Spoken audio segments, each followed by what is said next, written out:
तो क्या लगता है इस बार कौन बाजी मारेगा? ऐसे बार कांग्रेस बाजी मारी, कांग्रेस की सरकार बननी है, राहुल दान सिंह डिप्टी सीएम बनेंगे, और क्या है।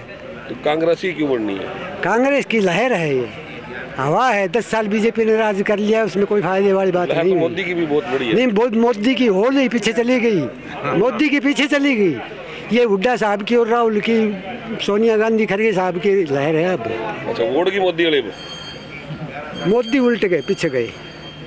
नहीं, आप कांग्रेस के समर्थक को इसलिए बोल रहे हैं या वैसे है सर? नहीं नहीं, ये हवा है, हवा चल रही है।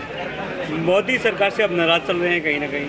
नहीं, सरकार से तो भाई, सरकार से नाराज चल के हम बाहर कहाँ जाएंगे, रहेंगे तो सरकार के अंदर। यानी इस बार आप कहते हो कि आएगी कांग्रेस? मेरा तो यही है। तो सर नमस्कार, सबसे पहले नाम बताइए अपना। मेरा नाम हरी किशन है सर। किशन जी, क्या लगता है कि इस बार कौन बाजी मारेगा? राहुल दान सिंह मारेगा सर। तो क्या लगता है कितनी वोटें आपकी गांव की पोलिंग होती है और कितनी वो लेके? 80% वोट है जी राहुल दान सिंह के। टोटल वोट पोलिंग कितनी है आपके? बहुत पोलिंग बहुत तेजी, 11-1200 वोट। 11-1200 वोट, यानी 80% वो लेके? हाँ जी। लेकिन कुछ लोगों से हमने बात की, वो कह रहे 50-50 का। नहीं जी, ऐसा कुछ नहीं है जी, वो कहते 50-50। नहीं जी, ऐसा कुछ नहीं है। चलो, हमारे साथ और भी लोग यहाँ जुड़े हुए हैं, हम उनसे बात करते हैं। और नमस्कार सर, आप टाइम देंगे? हेलो, नमस्कार मैम, कब तक? क्या नाम है आपका? पारुल यशवंत राव। पारुल जी, क्या लगता है कि इस बार किसकी सरकार बनेगी? सरकार तो कांग्रेस की ही आएगी, फॉर श्योर है ये तो आप बीजेपी से कुछ खुश नहीं लग रही है आपको? एक्चुअली खुश क्या, देखिए आप जो भी जितने भी उन्होंने वादे किए थे, आप अगर पेंशन जैसे छोटी सी चीज़ देखिए, आप देखिए जो उन्होंने बोला कि 31 रुपये कर देंगे, वो भी अभी तक नहीं करेगी। उसको आप 2 महीने पहले 3000 किया है। आप उनका मैनिफेस्ट देखेंगे तो जो अग्निवीर को वो लाए थे 4 साल के लिए, अब उन्होंने मैनिफेस्ट में डाला है इलेक्शंस से थोड़ा पहले जो उन्होंने डाला है कि 7 ईयर्स कर देंगे। 20 शर्तें डाली हैं तो हाँ, उन्होंने 20 डाली हैं। तो मतलब देखिए, वो इलेक्शन से पहले ये चीज़ें कह रहे हैं हम करेंगे, तो उस टाइम पे उन्होंने प्रोग्रेस जब ज़रूरत थी लोगों को, जब क्यों नहीं किया? किसान आंदोलन इतना हुआ, 1 साल चला, कितने किसानों को आप देखिए, कितने परेशान हुए लोग, कितनों ने सुसाइड किया, वो रेस, राइट शहीद जो हुए थे। आप देखिए उस पे के बाद भी गवर्नमेंट ने कुछ नहीं किया। तो मुझे लगता है कि अब कांग्रेस सरकार का आना ज़रूरी है, चेंजेस लाने के लिए, विकास लाने के लिए, युवाओं की नौकरियों के लिए। अगर आप देखिए 2 लाख की नौकरियां खाली हैं। कांग्रेस का आना जरूरी है, बदलाव के लिए आना जरूरी है या और भी कुछ? बहुत विकास ज़रूरी है। देखिए, विकास के लिए तो आना ही ज़रूरी है। आप देखिए 2 लाख नौकरियां हैं जो खाली पड़ी हुई हैं बच्चों के लिए, युवाओं के लिए। अनएम्प्लॉयमेंट कितना बढ़ गया है, तो रिक्वायर्ड है ये सब चीज़ें। तो मैं कहती हूँ कि लोगों को अब विकास की ओर देखना चाहिए कि कौन सी सरकार उनको विकास की ओर ले जाएगी, और इसी को देखते हुए मुझे लगता है कि सबको सपोर्ट भी करना चाहिए। महेंद्रगढ़ विधानसभा में खड़े हैं इस टाइम, और पूरे हरियाणा की अगर हम बात करें तो एक लहर पहले जैसे मोदी की आई थी, लहर हो गया मोदी हर घर मोदी हो गया था। तो क्या लगता है इस बार कांग्रेस ऐसे होगा?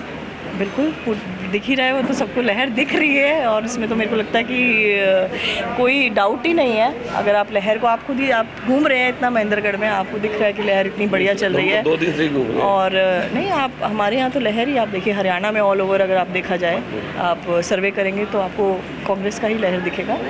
और मैं तो चाहती हूँ लोग हमारे नेताजी को खूब सपोर्ट करें और उन्हें जिता के आगे ले जाएं। कौन से नेताजी? राहुल दान सिंह जी। इस गाँव से क्या लगता है कितनी वोट उनको मिल पाएगी? इस गांव से तो वो जीत के ही निकलते हैं। अच्छा, पहले भी? तो आप देखिए, और सपोर्ट मिलेगा। और अब तो लोगों का काफ़ी माइंड सेट जो है वो चेंजेस आ रहे हैं, उनको समझ आ रही है कि हमें कौन आगे ले जा सकता है, हमारे को कौन प्रोग्रेस कर सकता है। तो आई थिंक मैं तो सबको यही कहूँगी कि आप सब सपोर्ट करिए और हमारे नेताजी को खूब आगे लेके जाइए। सरकार में हाथ रहेगा तो महेंद्रगढ़ का प्रोग्रेस भी अच्छा ही होगा। दोस्तों, हमारे साथ कुछ और लोग यहाँ से जुड़े हुए हैं। सर, सबसे पहले मैं आपका नाम जानना चाहूँगा। कृष्ण यादव जी। कृष्ण यादव जी, आपके यहाँ से 2 यादव लड़ रहे हैं इकट्ठे, एक बीजेपी से है और एक कांग्रेस से। तो क्या लगता है इस बार कौन से यादव जाएंगे? ऐसा है जी कि जो बीजेपी से कंवर सिंह यादव लड़ रहे हैं, वो तो बीजेपी की तो यहाँ कोई लहर ही नहीं है हरियाणा में अब की बार। ये 10 साल सत्ता में रहे हैं, सत्ता विरोधी लहर पूरी हरियाणा में चली हुई है। महेंद्रगढ़ अकेले में नहीं, पूरे हरियाणा में सत्ता विरोधी लहर है, और निश्चित रूप से इनका सुपड़ा साफ है। 12-13 सीटों तक ये सिमट जाएंगे। कांग्रेस की हरियाणा में लहर है। 2004 से 14 तक हमारे यहाँ कांग्रेस की सरकार रही। राहुल दान सिंह जी 4 बार के विधायक हैं, 10 साल का इनको मौका मिला।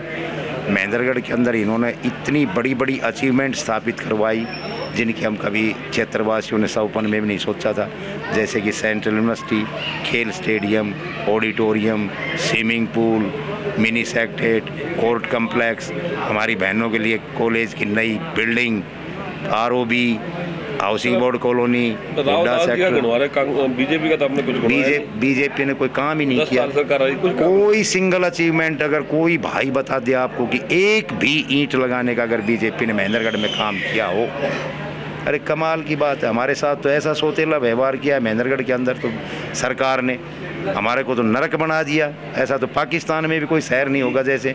कमाल की बात है, दोनों बार नगर पालिका के अंदर 14 से 19 नगर पालिका का चेयरमैन बीजेपी का, 19 से 24 सिंबल पर चुना हुआ नगर पालिका का चेयरमैन बना बीजेपी का, और पूरी नगर पालिका पार्षद भूख हड़ताल पर उतर आए। तो आप बताइए मतलब ऐसा क्यों, जबकि सेंटर में कांग्रेस, स्टेट में कांग्रेस, और फिर भूख हड़ताल पर पूरी नगर पालिका उतर आई।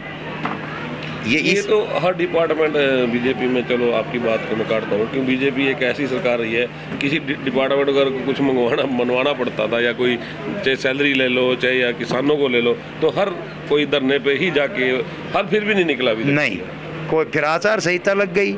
6 महीने पहले इन्होंने सीएम को चेंज कर दिया। 6 महीने में सीएम क्या करेगा? बड़े बड़े लोग लुभावने नारे दिए, बड़े बड़े इश्तहार लगाए, करोड़ों करोड़ों रुपए इश्तहारों पर खर्च कर दिए। ये सारी बातें नकार रहा है क्षेत्र। और कंवर सिंह जी के तो जो पीछे जो रामविलास जी के साथी थे, वो ही साथी कंवर सिंह जी के साथ हैं। जिस तरह से रामविलास जी को हराते थे बार बार, इसी तरह से कंवर सिंह मुँह की खाएगा। रावदान सिंह जी बढ़िया वोटों से जीतेंगे, और पूरी जनता जनार्दन का समर्थक है, और समर्थन है काम करने वाले व्यक्ति रावदान सिंह जी, और लोगों की पसंद है, मिलनसार हैं, अच्छे स्वभाव के हैं, और बढ़िया व्यक्तित्व के। क्योंकि हम आज इस गांव में आए थे और हमने काफ़ी नाम सुना रावदास जी का, तो हमने सोचा कि चलो जहां उनका भी पता करा कि इस गांव में उनकी आज जनसभा है, तो हम वहां पहुंच रहे हैं। तो क्या लगता है सर, कितने वोट लेंगे इस बार बीजेपी वहाँ से? बढ़त कितने की लेके जाएंगे? देखो जी, हम तो मान रहे 15,000 से ऊपर की जीत, लेकिन हमारे साथी कोई 20,000 की मान रहा है, कोई 25,000 की मान रहा है, लेकिन 15,000 से ऊपर की जीत है हमारी। चाहे ऊपर कितने की भी हो जाओ, 15,000 से ऊपर चुनाव जीतेंगे हम। वही घिसे पिटे आदमी जो रामविलास शर्मा जी के साथ थे, वो या कंवर सिंह के साथ, क्योंकि वो बीजेपी के कार्यकर्ता थे और वही तो उनके साथ हैं। तो बीजेपी कार्यकर्ता को उनको टिकट क्यों नहीं देगी इस बार भी? रामविलास जी की टिकट तो देखो जी, ये तो उनके साथ भेदभाव किया है। इतने पुराने लीडर की टिकट काटना, देखो हम तो इस बात को अच्छा शुभ संकेत बीजेपी के लिए नहीं समझते, और इस चीज़ का इनको खामियाजा भुगतना पड़ेगा। मंगल सेन समय के हरियाणा के अंदर, मंगल सेन समय के बीजेपी के लीडर है, खून पसीने से रामविलास शर्मा ने बीजेपी को सींचा था, और आज रामविलास शर्मा की वो दुर्गति बीजेपी पार्टी ने कर दी, जैसे घी में से मक्खी को निकाल करके बाहर फेंक देते हैं। इसका खामियाजा निश्चित रूप से भारतीय जनता पार्टी महेंद्रगढ़ विधानसभा से भुगतेगी, 101% भुगतेगी। रामविलास जी का जो बीजेपी है उसको लाने का काम हरियाणा में रामविलास जी ने किया, बिल्कुल किया। सबसे बड़ा योगदान उनका नहीं था का जब वो, और 2014 के अंदर ये प्रदेश के अध्यक्ष थे, और जो बीजेपी की स्पष्ट बहुमत से सरकार आई, वो इन्हीं की अध्यक्षता का परिणाम था। आज इनके साथ ऐसा व्यवहार किया, एक ब्राह्मण की आंखों से हमने टपकते हुए आंसू देखें। ये तो शराब तो वैसे ही हो गए। एक ब्राह्मण जब रोया है तो ये तो शराब तो वैसे, जीत की उम्मीद को तो छोड़िए, ये अपने नंबर की चेष्टा करो कि कौन से नंबर पर आते हैं। जीत तो बहुत दूर का सपन है।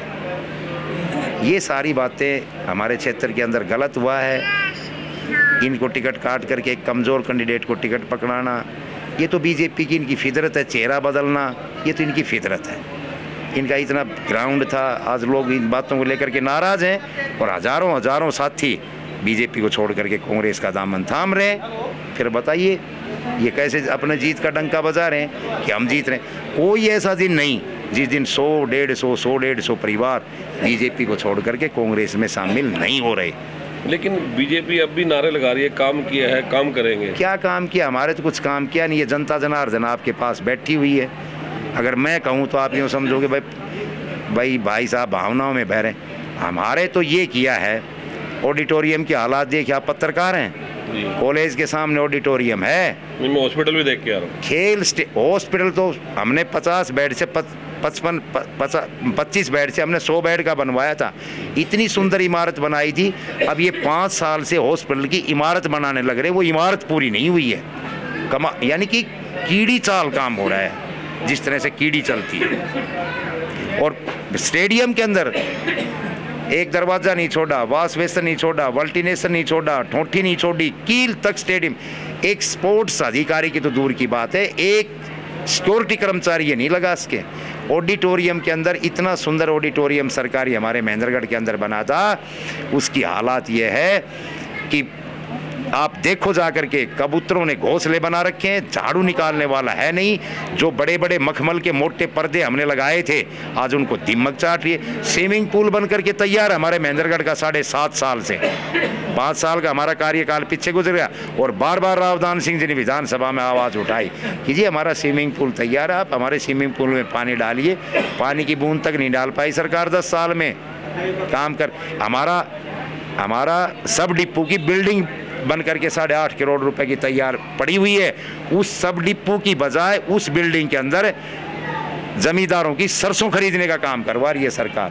कैसा सोतेला व्यवहार किया हमारे महेंद्रगढ़ के साथ, और किस बेस के ऊपर जनता जनार्दन इनको वोट दे देगी। इसलिए जनता का रुख बदला हुआ है। हमने बड़े परेशानियों का सामना किया। रही बात नौकरियों की, बात करते हैं, ये कमाल है। नौकरियां 2 करोड़ नौकरी बांटी थी, कुछ भी नहीं बांटा, कुछ भी नहीं बांटा, कोई खर्ची कोई पर्ची जब ये नौकरियां दें। एक MSc BSc BEd को एक D ग्रुप के, एक चपड़ासी की नौकरी को D ग्रुप का नाम रख दिया। उसके अंदर आप देखो जो बच्चे MSc BEd MSc BSc बच्चे उस रिटन टेस्ट को क्वालिफाई करके आज D ग्रुप में गए। एक इन्होंने चलाया कौशल साइट के ऊपर, उसकी कोई श्योरिटी नहीं, कोई नौकरी की गारंटी नहीं, कोई मतलब एक ऐसी कच्ची नौकरी दी है, वो भी एक एजेंसी के थ्रू, यानी कि वो कॉन्टैक्ट है। फिर उसको क्या मानेंगे। हमारे 2014 से पहले हम बाद में करते हैं, कंटिन्यू ये जोड़ लेंगे।